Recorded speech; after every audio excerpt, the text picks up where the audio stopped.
끊임없이 샘솟는 영혼의 환희를 경험했던 시간이라고 이렇게 회상하고 있습니다. 그만큼 톨스토이는 여기에 빠져들어서 진리를 찾는 것에 대해서 그렇게 환희, 즐거움을, 진정한 행복을 누렸다고 합니다.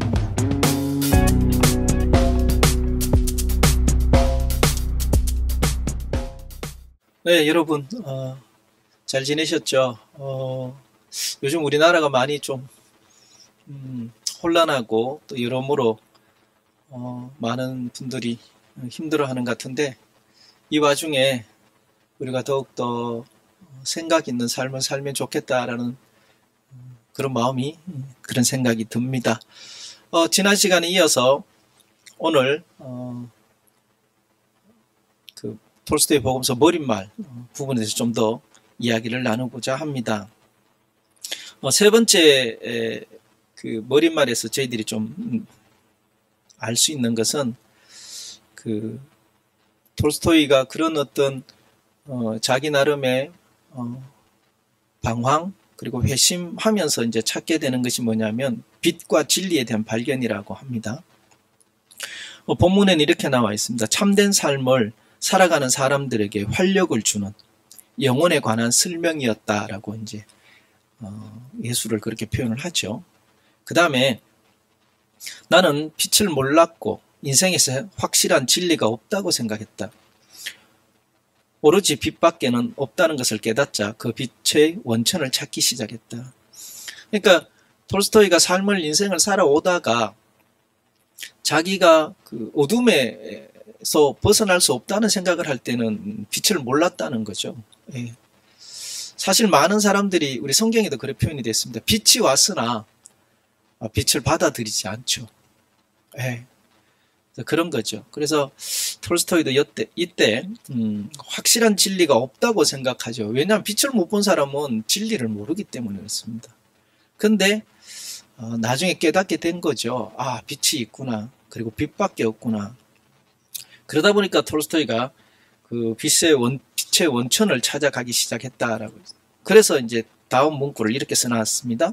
이 빛을 아는 것 이외에는 전혀 나의 관심 밖이었다. 그러니까 이제 빛을 찾고 싶어진 거죠. 빛이 뭘까? 나를 진짜 밝히고, 그리고 진리를 뭘까를 이제 있다는 걸 알게 되니까 그걸 찾고자 했던 거죠. 그래서 거기에만 관심을 가졌다라고 됐습니다. 그래서 성경에는 여러분 빛, 그래서 진리를 상징하죠.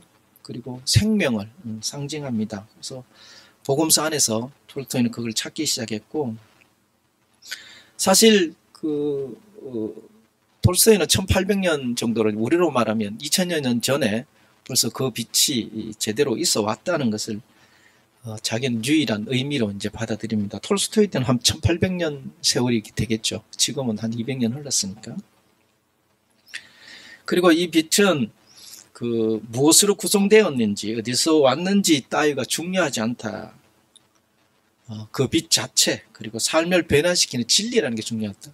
그러니까 조금 뒤에 좀 더 언급하겠지만 신성과 인성에 관한 이야기들을 하게 되는데, 사실 톨스토이에게서는 그거 별로 중요하지 않다. 자기에게는 삶을 변화시키는 그 진리가 뭐냐를 찾고 싶었다라고 고백한 것입니다. 그래서 그 진리 이외에는 관심이 없었다라고 표현한 거죠. 좀 더 이 톨스토이가 복음서를 시작할 때 이야기들, 에피소드를 좀 제가 이렇게 찾아봤는데, 1879년에 이제 톨스토이가 이 개인적인 깨달음을 얻게 됩니다. 그래서 앞서 말했던 성경 연구가 시작이 되는데, 근 3년에 걸쳐서 올인합니다.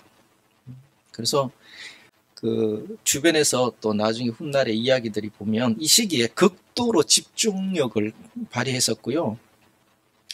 끊임없이 샘솟는 영혼의 환희를 경험했던 시간이라고 이렇게 회상하고 있습니다. 그만큼 톨스토이는 여기에 빠져들어서 진리를 찾는 것에 대해서 그렇게 환희, 즐거움을, 진정한 행복을 누렸다고 합니다. 그래서 빛을 알게 되었다라고 표현했고, 이런 톨스토이 모습을 보고 아내 소피아는 뭐라고 말을 했냐면, 사실 그 톨스토이는 평소에 되게 그 위험 있고 활기찬 사람이거든요. 근데 소피아의 표현은 이랬습니다.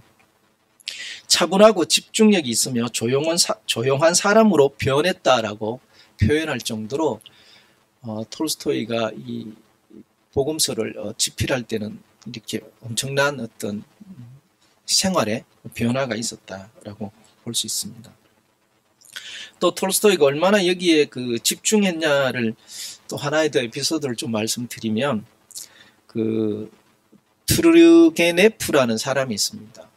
이분도 유명한 분인데 톨스토이보다는 한 10살 정도 연배가 위입니다. 톨스토이를 상당히 아꼈던 사람이에요. 근데 이제 톨스토이가 젊을 때 한번 이 투르게네프 집에 초대받아 갔는데 거기서 둘이 아주 심각하게 다툼이 벌어집니다. 언쟁이 높아지고 톨스토이도 사실은 좀 한승깔 했던 걸로 알고 있어요. 그래서 자기하고 생각 다르면 엉뚱한 논리로 막 펼쳤다 그렇게 평가하더라고요. 그만큼 자기한테 잘해주고 늘 해주는 사람인데도 불구하고 투르게네프랑 이렇게 했는데 이제 그때 논쟁이 붙었던 거는 사생아에 대한 태도 문제인데 이거는 뭐 지금 여기서 언급하지는 않겠고요. 아무튼 이 투르게네프랑 이렇게 다툼이 있고 물론 나중에 이제 톨스토이가 사과의 편지를 씁니다. 그래서 투르게네프가 받아주죠. 근데 그게 언제냐면 50이 지나서 톨스토이가 이렇게 좀 많이 바뀌고 나서 새 사람이 되고 나서 그렇게 합니다. 그래서 그때 이 투르게네프의 편지도 보면 톨스토이가 그 50이 넘어서 우리가 회심이라고 하죠. 회심하고 나서부터는 문학을 쓰질 않아요. 그걸 너무 안타까워요. 그러면서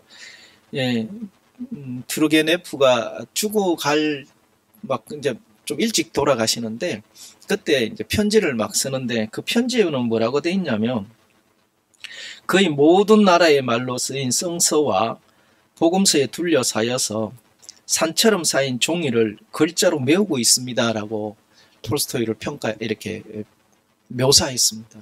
그만큼 톨스토이가 이 회심 이후에 이 복음서를 쓰는 데 있어서 엄청난 몰입 또는 빠져들었다 할까요? 그러면서 환희를 느꼈다는 것을 저희들이 좀 알 수 있었던 것 같습니다. 그 다음에 네 번째로 머릿말에서 우리가 좀 바라볼 수 있는 게 기독교에 대한 좀 비판을 합니다. 기독교가 좀 왜곡했다라고 하면서 비판하는데 본문에 보면 이런 말이 있어요.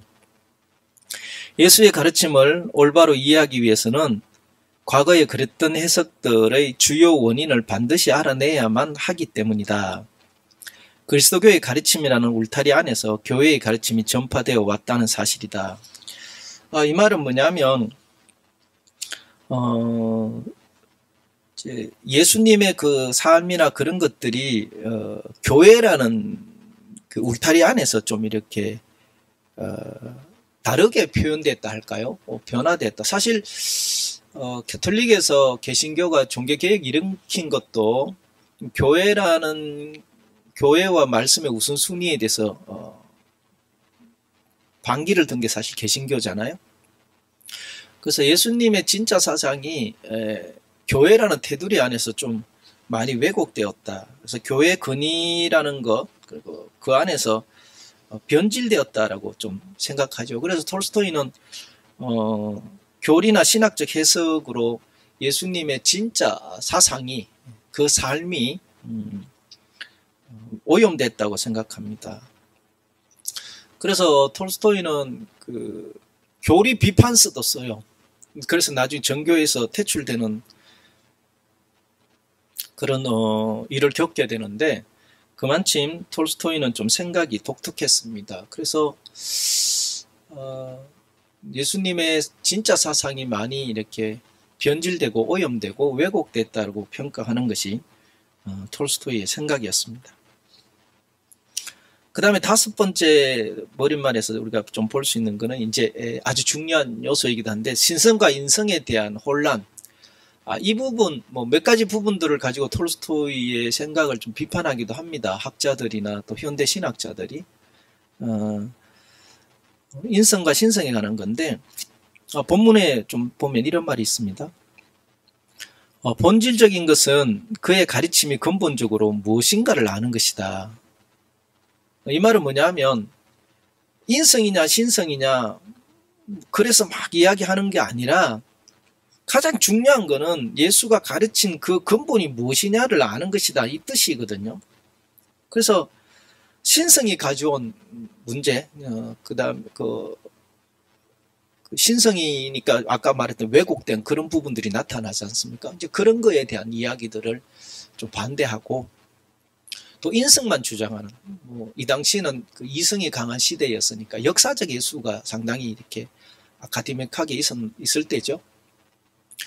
그래서 예수님의 진짜 그런 부분들이 또 역사 인성만 강조하는 그런 것들도 싫다. 그러니까 신성을 강조하고 그런 게 중요한 게 아니다라는 거죠. 근본이 뭐냐는 거죠.